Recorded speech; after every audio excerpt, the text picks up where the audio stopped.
Opinion Indian entrepreneurship in times of war. India has got habituated to a hard wiring of its intellectual capabilities, after 6 decades of losing a substantial number of its engineers and technically qualified personnel to the US or to stultifying employment in Indian megacities where they burn out in a couple of decades. Even today, the sons and daughters of well-heeled businessmen do not wish to augment the value that only they can bring to their family company but rather prefer to sell their talent at a CTC that is a fraction of their intrinsic value to their lucky employer. It is understood at top levels that foundational change is required across all institutions that have acted subservient to prolonged colonial interests to the extent that our young minds feel more aligned to external interests rather than feeling that they need to be a part of the economic revival of Bharat. What is entrepreneurship? It is the transition of an activity that starts with an individual and goes on to become an organization with a financial outcome. For a nation with ambitions suppressed for decades, and the largest young population, we have dreams waiting to be realized. Entrepreneurship steers one away from seeking set patterns of talent for sale that employment represents towards an expanding ecosystem where an entire supply chain of individuals steers towards disproportionate financial rewards. What is war? Taking a disinterested view of things, humankind is living in one of the apparently most peaceful eras it has ever known. Armed strife remains localized, and transcontinental devastation wrought by the ravages of war have been relegated to faint memories. Yet, is peace defined merely by the absence of mobilized militaries engaging in pitched battles, or can the supposed converse of peace, namely war, be taken as any adversarial interaction in which rivals compete using any and all methods whatsoever, be they military or otherwise? Wars today are economic, social, cultural, and ideological, and may even be waged using food and yes, even water as weapons. War is everywhere. It is a system of rewards and consequences for winners and losers. It is not very different from the jungle world of predators and prey. Corporate wars that eat local businesses and pharma wars that threaten millions with manipulating health diagnostics are today's wars. Like all wars, they are unacceptable because in one way or the other they threaten the harmony of daily life. International relations today have become fraught, fickle, transactional, and transient as the world discards the so-called rules-based order and moves towards an Orwell's whatsoever disorder. The global situation today is truly dynamic.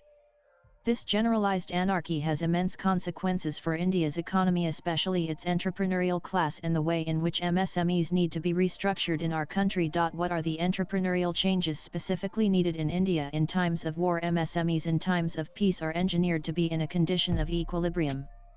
In times of war, they enter a phase of metastable equilibrium and at the worst, violent disequilibrium leading to their quick collapse.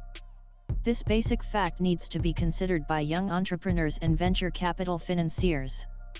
Here, we highlight 2 specific aspects that connect MSMEs in a warlike condition that affects the world in general, and India in particular. The first point we mention is how an MSME should adapt itself to a new way of thinking, whatever be the commodity or service with which it is connected.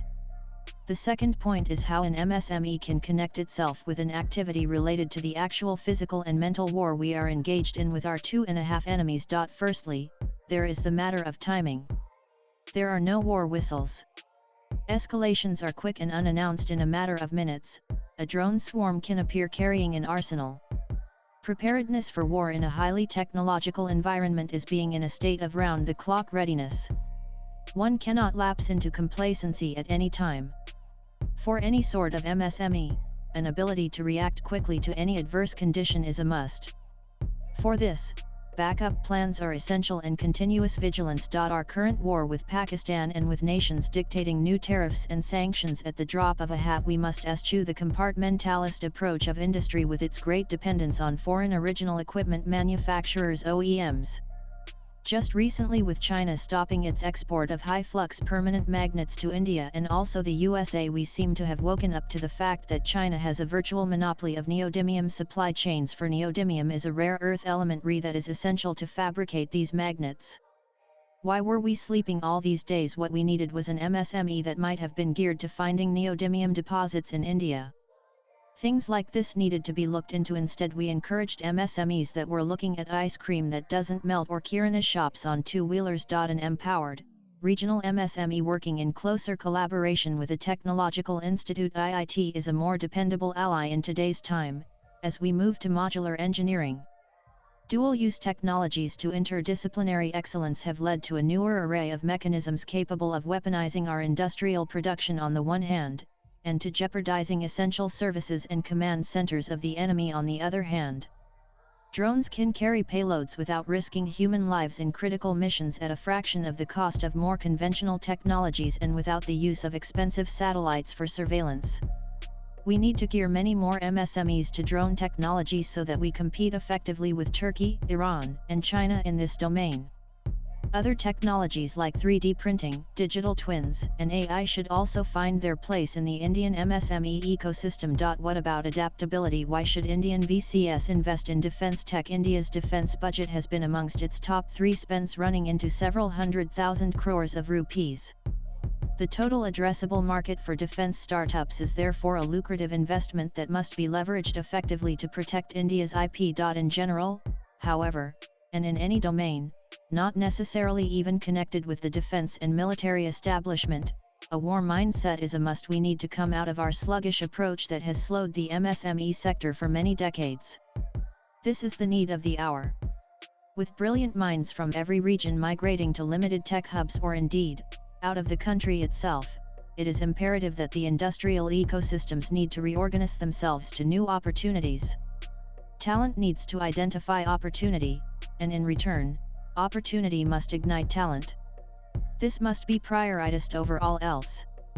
Basically, this amounts to a cultural reset for our MSME, industrial, academic and investor institutions. Finally, we address the matter of self-realization as it relates to entrepreneurship. This is relevant because at the core of entrepreneurship is a confidence that can only come from a certain degree of self-awareness. In times of war, this self-realization can and must only become more robust. Even with the highest potential and capability, Arjuna did not have integrity of purpose on the eve of the war. Only this could lead to clarity and coherent action on his part. For him to acquire this and carry out his dharma, it needed the Creator himself to remove the shadows of doubt that had come upon the highest warrior on the planet at the time. As for integrity, it is immanent in an individual, and war is a mere test of its manifestation. It matters not if one is in a classroom, a boardroom, or a war room. Swipe left for next video. What a war needs is warriors. Will the MSMEs and VCS of today's Bharat rise to the occasion? Gautam Desirayu is in the Indian Institute of Science, Bengaluru, and in UPES, Dehradun. Duke Vashisht is founder of Orbitonomics Research, and is based out of Gurugram. Views expressed in the above piece are personal and solely that of the authors. They do not necessarily reflect NEWS18's views. Latest blogs.